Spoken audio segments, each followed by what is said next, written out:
माँ, क्या बकवास है? आपका बुढ़ापा क्या आ गया? आप सत्य आ गए हो क्या? अरे क्या हो गया? आप चिल्ला क्यों रहे ऐसे? अरे वकील के पास जाके आ रहा हूँ मैं।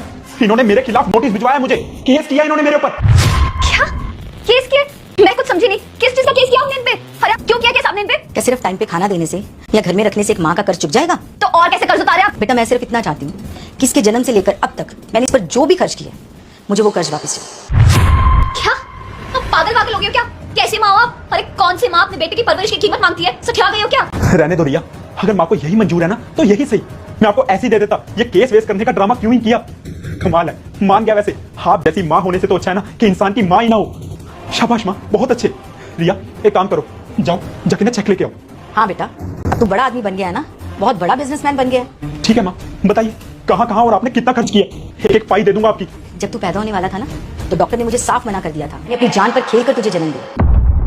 तेरे जन्म के बाद मैंने दूसरे बच्चे को जन्म देने के बारे में सोचा भी नहीं, ताकि तेरी परवरिश में कोई कमी ना आए। तेरी हायर स्टडीज के लिए मैंने जमाने से लोन उठाया। सारी दुनिया ने मुझसे कहा कि मैं दूसरी शादी करूं, पर मेरी दुनिया तो तुझसे शुरू होकर तुझी पर खत्म होती थी। अब तो कोई बहुत बड़ा एहसान नहीं किया आपने। कोई भी माँ होती है ना तो यही करती है। आपने भी माँ होने का फर्ज ही निभाया। अगर आप ये सब कुछ ना करती तो क्या आपका बेटा जिंदगी के जिस मुकाम पे है वहाँ पहुंचता? नहीं।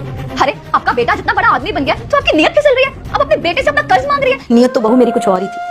मुझे लगा था मेरा परिवार पूरा हो गया, राहुल के बच्चे हो गए हैं, अब मैं इसके बच्चों को गोद में खिलाऊंगी। आपकी बहू क्या आपसे बर्तन मंजवाती है, घर में सफाइयां करवाती है? नहीं ना, तो क्यों कर रही हैं आप? ये सब करवा लेता ना तो मुझे ज्यादा खुशी होती, पर तेरी बीवी को तो मैं घर में सुहाती ही नहीं हूँ। पर तुम लोगों ने क्या किया, मुझे पीछे एक कमरा दे दिया, एक कोठरी में डाल रखे, क्योंकि बहू को मुझे अपने रिश्तेदारों अपने दोस्तों से मिलवाने में शर्म आती है। हाँ तो कोई जेल में नहीं रखा आपको, वो जेल नहीं है। अच्छा खासा कमरा दिया आपको इतने बड़े घर में, अब क्या पूरा का पूरा बंगला नाम कर दे? और वैसे भी आप क्या चाहती है, अपने दोस्तों के सामने आपको मिलवा के अपनी बेइज्जती कराऊं मैं? नहीं बहू, बंगला तो तू ही रख, मुझे नहीं चाहिए। तो क्या चाहिए मम्मी जी आपको? फिर क्यों कर रही है ये सब?